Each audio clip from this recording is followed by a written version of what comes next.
Fala pessoal, tudo bem com vocês? Bora atualizar as notícias do Timão, porque o time para 2025 começa a ser montado. Eu vou te explicar o porquê. Chega mais, eu sou o Chico Garcia, inscreva-se no canal e vamos juntos. De novo eu pergunto para você, vale a pena? Você aceitaria o risco de trazer um jogador que está suspenso, sem jogar 1 ano e meio, mas é um jogador maravilhoso, né? Essa de Fabinho Soldado, para 2025 ela está sendo cumprida. Trata-se de manutenção do elenco. A gente já tinha trazido aqui da informação da extensão do contrato do André Carrilho, peruano, e agora o Timão oficialmente confirmou em todos os seus portais a assinatura de contrato, né, e a confirmação quando ouvem falar, quando eles chegam e vivenciam um jogo em Itaquera, na Neoquímica Arena, com a força do torcedor, eles entendem que trata-se de uma coisa sobrenatural. O André Carrilho, ele ficou muito espantado, que mesmo no momento ruim, a torcida apoiou muito. E que, bom, quando o time termina com 9 vitórias consecutivas, bom, aí a fase melhora demais. Que ele se adaptou muito rápido, que ele foi muito bem recebido, e a gente tem percebido isso, né? Esse encaixe, essa liga no elenco, né? Jogadores que se fecharam de uma forma muito positiva, né? E o Carrilho, cara, ele chega e aí tem uma interferência direta no time que é assustadora. É um jogador que era para ser atacante, chega no meio campo, ele dá só 2 assistências, os números até, se você olhar os números, você não contrata ele, né? Pô, ele não deu nenhum gol e deu 2 assistências jogando, né, essa reta final, esse segundo semestre aí, não sei, será que vale a pena renovar? Aí você vai vendo, o cara não erra passe, a construção de jogo começa toda dos pés dele, ele marca, ele cerca, ele arma, ele faz um trabalho sujo, entre aspas, né, que ele limpa a área para que o Breno Bidon também consiga se aproximar cada vez mais do Rodrigo Garro, para que o Garro tenha liberdade para criar. Tudo isso é feito pelo trabalho do Carrilho. O Carrilho proporciona isso ao Rodrigo Garro, essa liberdade que ele tem para pegar a bola já num ponto nevrálgico do ataque e já servir os atacantes. Quando muitas vezes não é o André Carrilho que começa uma jogada pelo lado direito, numa combinação com o Mateuzinho, né, com o lateral, ou mesmo circulando uma bola dentro da área, mas como ele ocupa uma faixa central que é um pouco mais recuada, ele não tem tanta interferência em gols e assistências. Mas se você perceber, antes da assistência para o gol, normalmente ela passou pelos pés do André Carrilho. E é por isso que ele teve seu contrato renovado, está feliz da vida, a Fiel também, o Corinthians também. Por que eu falo que o time de 2025 já começou? Eu poderia dizer que esse é o primeiro ato para 2025, mas eu não posso ser injusto com a compra, a aquisição de Hugo Souza, que esse foi o primeiro ato. Quando a gente falava, né, a primeira contratação de 2025 precisa ser o Hugo Souza, que tinha contrato de empréstimo só até o final do ano. O Corinthians precisava comprar o Hugo e não estava tão fácil assim. O Flamengo fez o jogo duro, aquela coisa toda, não aceitou parcelamento, não aceitou garantias, até que o Corinthians conseguiu, com a parceira, com a patrocinadora Master, finalmente adquirir de forma definitiva. E aí fixou o contrato com o Hugo Souza, que agora é jogador do Corinthians. Pois bem, esse foi o primeiro reforço. O segundo, André Carrilho, que obviamente teria contrato até a metade do ano, mas não adianta muita coisa, né? Um fim de Paulista, um começo de Brasileiro. O Brasileiro ano que vem vai até dezembro, 21 de dezembro.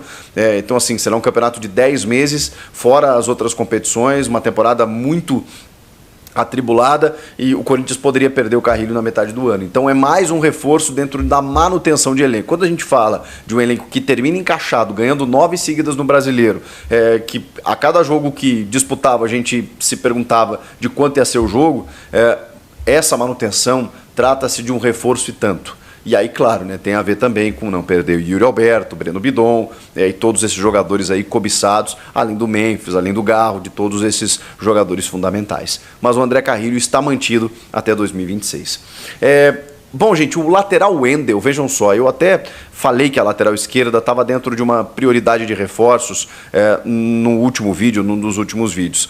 Mas eu referi para vocês que o Matheus Bidu terminou o ano em alta, né? O Hugo, a gente sabe, tem lá suas limitações e tudo mais, e o Diego Palacios está sendo esperado para 2025. Ele já está entregue, ele já está treinando, ele teve todos os seus processos corrigidos lá, ele realmente teve um problema que foi agravado, né, da cirurgia lá inicial. O Joaquim Grava voltou para o CT, foi lá, realizou o procedimento, ele está livre, ele está disponível, a gente não sabe em que condições, mas pelo menos poderemos ver o Palacios em 2025 juntamente do Bidu. A lateral esquerda, ela é ela se torna uma oportunidade de mercado na medida em que você não sabe o que o Palácios pode te entregar. E o Bidu, cara, jogou quase todos os jogos. Então, você vai precisar dosar. Precisa de um reforço ali. E o Hugo é inconfiável, né, tecnicamente falando. Bom, e aí o Corinthians meio que acenou a possibilidade de contratar o Wendel, jogador de seleção, que está no Porto, contrato até a metade de 25, que o São Paulo tem interesse, o Inter demonstrou interesse, o Grêmio demonstrou interesse em repatriar. E aí o Corinthians, quando sinalizou, né, que gostaria do Wendel, mas livre de custos, né, rescindindo com o Porto, liberado para poder acenar só com o jogador, percebeu que não conseguiria fazer isso porque o São Paulo entrou na jogada de uma forma muito mais forte, né, inclusive pedindo a liberação antecipada ao Porto, oferecendo jogadores e uma compensação financeira. Aí não tem como competir, né? O Corinthians queria o Wendel de graça, já agora, na metade do ano não adianta muita coisa. E aí quando percebeu que o São Paulo entrou forte na briga mesmo, porque é uma carência do tricolor paulista, o Corinthians meio que saiu de cena, tá? Então o Wendel não vai ser jogador do Corinthians, pelo menos até segunda ordem. E para fechar, o Pogba segue causando, né? Porque ele tá malhando, né? Ele tá fazendo a sua atividade física constante com uma camisa que é da seleção brasileira, do time Brasil. Enfim, tem um símbolo do Brasil ali, as cores do Brasil, e ele de novo fez uma postagem nesse domingo. Ele já tinha feito aquela enigmática nos stories, com uma ampulheta, uma carinha fechada, não sei o quê. Né, com zíper na boca, que ele não podia, como se ele estivesse escondendo algum segredo. Aí agora, de novo, ele mostra uma foto malhando com a camisa do Brasil. E aí, mano, em 15 minutos, uma enxurrada de comentários brasileiros, de torcedores do Corinthians e tal, aquela coisa toda. Ele tá gostando do hype.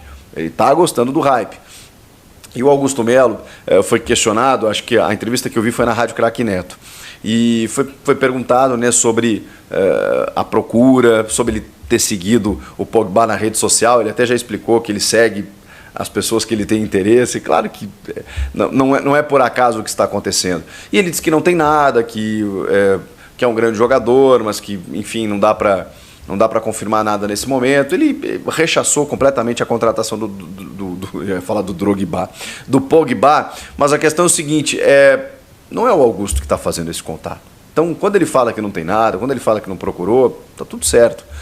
Mas houve, sim, conversas junto de staffs, sondagens para saber qual a situação, e tem aquela vírgula ainda rolando. O Corinthians não vai dizer que tem interesse nesse momento, porque depende de muita coisa. Depende da patrocinadora pagar, depende de haver um consenso com comissão técnica, diretoria, de que, tá bom, vamos trazer esse cara, mas ele só pode jogar a partir de março. Então, esse investimento ele tem que ser feito com muito cuidado. É claro que quando um jogador desse porte meio que se oferece para jogar no Corinthians, você vai atrás, você pesquisa, você procura saber, tá, mas peraí, de que forma? Quanto seria? De graça não é, né, Pogba? A gente sabe que não. Mas tá, beleza, mas e aí? Pode jogar em março, mas como é que tá a sua condição física? Aí você vai conversando no entorno, né, com o staff, com fisioterapia do cara, com empresário, do tipo, beleza, como é que ele tá no dia a dia, aquela coisa. Não, o cara tá ponta dos cascos, tá trabalhando, não sei o quê, ritmo de jogo, só isso se corrige em 3, 4 jogos, então em março, quando ele puder jogar, ele vai estar voando já. Sei lá, são referências que você busca. E aí busca também com o patrocinador, né? Porque o patrocinador quer um jogador desse porte, desse nível. Vai ter um atacante, um cara mais badalado nesse sentido? Se não tiver, vai ser o Pogba, porque o Pogba chega e é titular do Corinthians. Claro, né, dependendo do ritmo de jogo e da condição física. Mas tudo isso tem que ser conversado, né?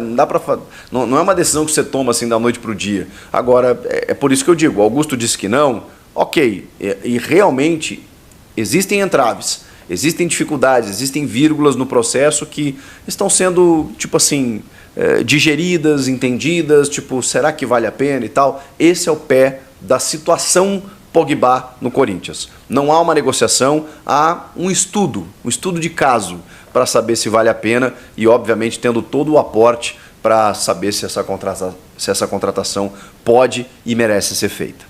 Fala, família corintiana, tudo bem? Meus amigos, além do Pogba, o Timão tem mais um nome midiático especulado para a temporada de 2025. Segundo informações confirmadas aí pelo jornalista Leandro Quezada nos Donos da Bola de hoje, o volante italiano Marcos Verratti, ex-PSG e seleção italiana, foi oferecido para o Corinthians e pode reforçar o Timão em 2025. No próximo episódio aí acontece minha viagem de executivo de futebol. Fabinho Soldado aí vai viajar ao Catar, tá? Ele disse que o Fabinho Soldado estava lá no Catar. Ele viajou, no caso, né? Ele tem um italiano que joga lá chamado Marco Verratti. Esse cara será oferecido, se já não foi, ao Timão, mais um grande nome e mais um nome estudado aí para a próxima temporada de 2025. Então, fiel, o Verratti atualmente ele tá jogando lá no Catar, no time do Al Arabi. Aí pode deixar o PSG em 2022, 2023. Volante italiano, atuou na equipe francesa aí por 11 temporadas, né? São 9 títulos aí. Ao fim, fiel. O Marcos aí, um ótimo jogador aí, com certeza chegaria para agregar mais ainda o elenco do Corinthians. Além do Pogba, o Pogba é bem complicado ele vir, mas se a gente é corintiano é raça, a gente tem esperança. Sei que ano que vem a gente vai ganhar tudo aí. A gente vai ganhar Libertadores, Copa do Brasil, Paulista. Vamos começar pelo Paulista, tá? Vamos brigar aí pelo título do Campeonato Brasileiro, beleza? Então é isso, forte abraço a todos, até o próximo vídeo, vai Corinthians!